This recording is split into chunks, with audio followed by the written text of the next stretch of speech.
Shalom bien-aimé dans le Seigneur, que Dieu te bénisse. Je suis dans le livre de Genèse chapitre 29, verset 31.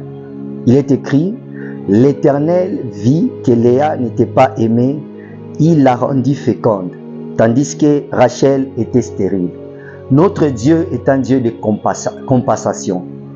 Il est le Dieu d'équilibre. Il est celui qui n'aime pas de l'injustice. En Dieu, il n'y a ni changement ni ombre de variation. La Bible dit ici que celui qui a constaté que Léa n'était pas aimée, c'était l'Éternel. Ce n'était pas d'abord son mari, ce n'était pas d'abord son papa, mais c'était l'Éternel. J'aimerais te dire, bien-aimé, que les injustices que tu es en train de subir, les ciels le voient.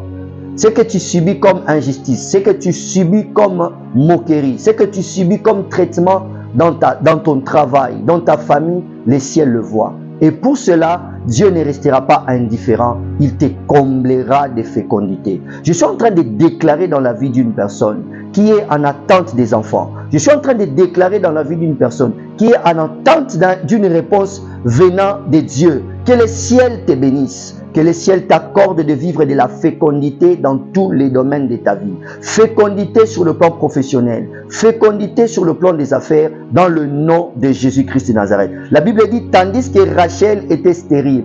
Rachel, contente-toi de ta beauté. Léa, contente-toi de ta maternité. À Rachel, Dieu donne la beauté. À Léa, Dieu donne de la fécondité. Voyez comment Dieu est un Dieu d'équilibre. Il sait que s'il donne à Rachel la beauté, ajouter à la beauté plus de fécondité, Léa ne trouvera pas sa place. Voilà pourquoi Dieu équilibre les choses. Je prie que Léa soit remplie de fécondité. Et je prie à Rachel que tu apprennes à louer le Seigneur à cause de la beauté qu'il t'a donnée que Léa n'a pas. Toi aussi Léa, bénis le Seigneur à cause de la maternité que tu as que Rachel n'a pas. Que Dieu te bénisse. C'est votre frère Jérémie Ilunga, l'Osambonde Vraie Magie. Soyez bénis.